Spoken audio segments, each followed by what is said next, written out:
네, 오늘은 다윗의 기도 18번째 시간이 되겠습니다. 다윗이 계속해서 사울 왕의 추격을 받지 않았습니까? 3천 명의 군대를 거느리고 다윗 한 사람을 수색해서 잡아서 죽이겠노라고 그 큰 군대를 움직이면서 찾아다녔는데 오히려 다윗이 두 번이나 사울 왕을 죽일 기회가 있지 않았습니까? 그럼에도 불구하고 다윗은 자기의 신념, 자기의 믿음, 자기의 변함없는 마음을 보여주기 위해서 사울 왕을 죽이지 않고 두 번이나 살려준 것 우리가 기억합니다. 그래서 다윗이 사울 왕이 자기 잘못을 이해하고 또 다시는 안 그러겠다고 하고 다윗을 축복하고 이렇게 돌아가지 않았습니까? 근데 또 오고 그래서 다윗은 사울 왕을 파악했습니다. 옛날에 악기를 연주할 때도 사울 왕이 그러지 않았습니까? 안 한다 해놓고는 또 죽이려고 그러고 창을 던지고 이번에도 추적 안 한다 해놓고 또 추적하고 이것을 보고 사울 왕은 내가 죽기 전까지는 끊임없이 나를 추적하겠다 생각을 하게 되었어요. 그래서 이 추격을 끊을 수 있는 사울 왕이 다윗 찾는 것을 단념시킬 수 있는 방법이 뭘까? 더 이상 이 불편한 만남을 하지 않을 수 있는 방법이 뭘까? 다윗이 고민 끝에 찾은 방법이 있었는데 뜻밖의 일입니다. 오늘 말씀 1절이에요. 1절 말씀 같이 읽겠습니다. 다윗이 그 마음에 생각하기를 내가 후일에는 사울의 손에 붙잡히리니 블레셋 사람들의 땅으로 피하여 들어가는 것이 좋으리로다. 사울이 이스라엘 온 영토 내에서 다시 나를 찾다가 단념하리니 내가 그의 손에서 벗어나리라 하고. 다윗이 생각한 게 여러분 이게 좀 좋지 않은 그런 방법이긴 한데 또 블레셋 땅으로 원수의 땅으로 늘 지금 사울 왕이 블레셋과 싸우고 있지 않습니까? 다윗도 얼마 전에 싸우지 않았어요? 그래서 적군의 땅으로 망명하는 길을 또 선택하게 됩니다. 오죽했으면 이렇게 하겠습니까? 어디 갈 데가 없으니까 다시금 그렇게 가면은 적군의 땅까지 사울 왕이 군대를 거느리고 들어오지 않을 것이다 생각하고 이 끈질기고 끊임없는 이 추격을 피하기 위해서 끝내 이렇게 또 선택을 하고 블레셋 땅 이전에 같은 가드 왕 아기스에게로 또 가고 있는 것을 보게 돼요. 자, 사울 왕의 추격은 피하게 되었어요. 그래서 다윗이 600명을 거느리고 이제 전부 다 블레셋 땅으로 넘어갔다라는 소식이 사울 왕에 들리니까 그때서야 사울 왕이 추격을 멈추었다라고 이야기하고 있습니다. 오늘 4절 말씀입니다. 4절 시작.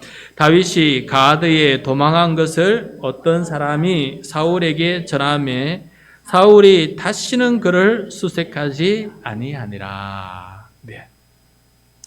또 10사람들이 이게 아마 고자질한 것 같아요. 추적하다가 다윗이 절로 넘어갔다 하는 것을 이제 사울 왕이 고였지 않았겠어요?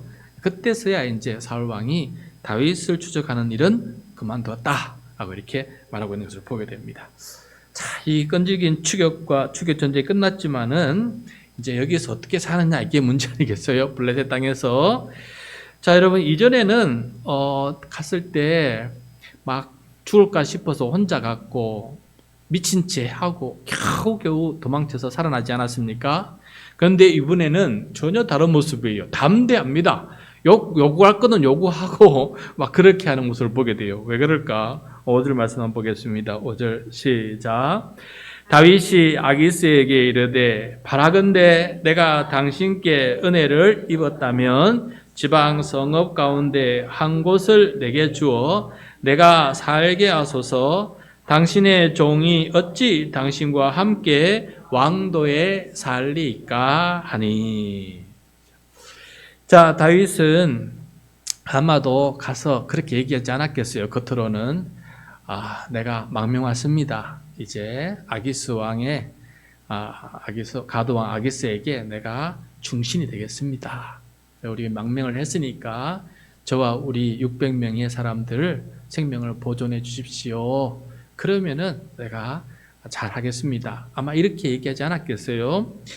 그래서 이 얘기를 들으면서 아마 가드 왕 아기스도 이전과 달리 좋게 얘기했을 겁니다. 왜냐하면 지금 계속해서 싸우지 않았어요? 이스라엘하고. 근데 예전에 다윗에게 엄청 당했거든요, 블레셋이. 그래서 이제 싸울 때 다윗이 없는 것만 해도 가드 왕 아기스에게는 유익이 되니까, 그래 너는 전쟁에서 빠져주는 것만 해도 우리한테 유익이 된다 생각했기 때문에, 그래 차라리 저 다윗과 600명을 적군에 있는 것보다 우리한테 묶어두는 게 좋겠다, 이렇게 생각했을 가능성이 많이 있어요. 그래서 가드 왕 아기스도 그렇게 살려주고 배려를 해주는 것을 보게 됩니다. 그런데 이제 다윗이 참 왕이 아니죠. 아직 다윗이 내가 어떻게 이 가드 성읍에, 왕이 있는 이 성읍에 같이 있겠습니까? 이게 종이니까 저는 저 지방에 한 성읍을 주시면은 거기서 살겠습니다라고 얘기했어요. 가드 왕 라기스도 마찬가지 아니겠습니까? 저 600명을 같은 성읍 안에 살다가 언제 다윗이 돌아서서 자기를 죽일 줄 모르니까 불안해서 어떻게 살겠습니까? 그래서 차라리 그게 낫겠다 해서 가드 왕 라기스가 저 남쪽 끝부분에, 남쪽 부분에 시글락이라고 하는 그 땅을 허락합니다. 그래서 다윗이 그 땅에 가서 살게 되는 것이죠. 6절입니다. 6절 시작. 아기스가 그날에 시글락을 그에게 주었으므로 시글락이 오늘까지 유다 왕에게 속하니라. 예. 자, 여러분, 시글락이 어디냐 하면은 다음 화면을 보시면은 그림이 잘 보일지 모르겠습니다. 오른쪽 맨 위에 사울이라고 적혀 있는데 기브아에 있어요. 있고, 그다음에 맨 밑에 보면은 마온 광야에 다윗이 지금 거주하고 있어요. 그래서 도망을 하려니까 갈 데가 없어서 이제 블레셋 땅으로 건너가는 거죠. 저 위에 가드로 가서 가드 왕에게 좀 도와달라 해서 그 가드 왕이 준 성읍이 시글락이에요. 맨 밑에 보면 끝자락이죠. 저 끝자락에 가서 그냥 귀퉁이에 있으라 라고 해서 저 시글락 땅으로 보내는 것을 보게 돼요. 그래서 저기서 저 시글락에서 살게 되는데 몇 년 동안 저기서 살게 되느냐? 7절입니다. 꽤 오랫동안 거주하게 됩니다. 7절 시작. 다윗이 블레셋 사람들의 지방에 산 날수는 1년 4개월이었다. 1년 4개월, 꽤 긴 시간에 거기에 있습니다. 그런데 더 있을 수도 있었어요. 그런데 더 있지 않았던 이유는 1년 4개월 뒤에 사울 왕이 전쟁터에서 죽게 됐기 때문에 1년 4개월만 거기에 머물러 있게 되었다라는 것입니다. 자, 여러분, 여기서 다윗이 다시 저 블레셋 땅 시글락에 들어가서 망명하며 살면서, 다윗은 기도의 사람 아닙니까? 말씀의 사람 아닙니까?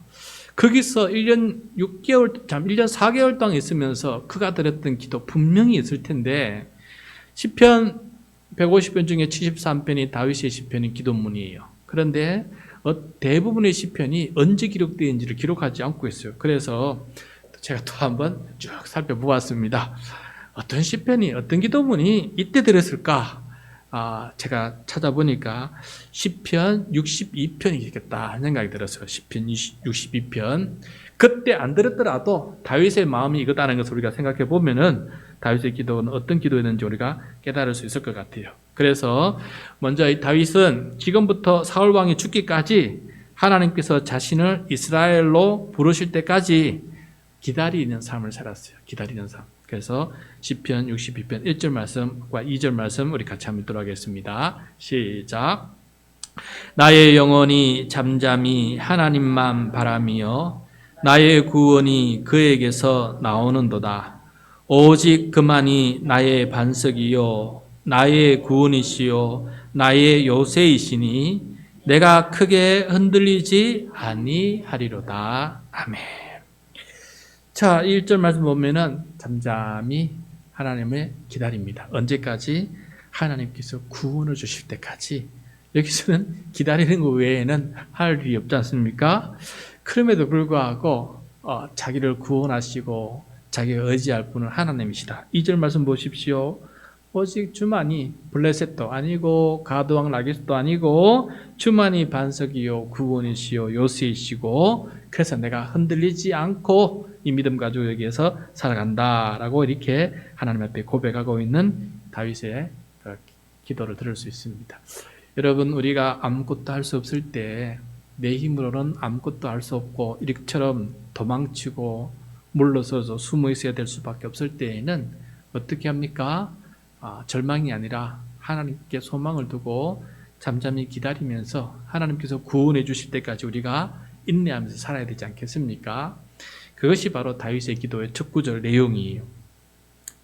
자, 그리고 난 다음에 다윗은 내가 왜 여기에 와 있지? 나를 이렇게 힘들게 했던 사람들, 사울 왕을 부추겼던 그 거짓말했던 신하들의 이야기를 생각하면서 이렇게 기도해요. 3절과 4절입니다. 3절 4절 시작. 넘어지는 담과 흔들리는 울타리 같이 사람을 죽이려고 너희가 일제히 공격하기를 언제까지 하려느냐? 그들이 그를 그의 높은 자리에서 떨어뜨리기만 꾀하고 거짓을 즐겨하니 입으로는 축복이요 속으로는 저주로다. 자, 이 입으로는 축복이요 속으로는 저주로다. 사울 왕의 말 같지 않습니까? 내가 잘못했다. 참 네가 대단하다. 그리고 너는 하나님께서 축복해 주셔서 장차 진짜 왕이 될 것이다. 그렇게 축복해 줘놓고는 속으로는 또 어떻게 해요? 저놈 죽여야지. 저는 주주하면서 또 수색했던 이 사울 왕의 이 모습을 바라보면서 다윗이 참 내가 괴롭습니다 라고 하는 이 마음을 하나님 앞에 다 토로하고 있고 다 고백하고 있는 것을 보게 돼요.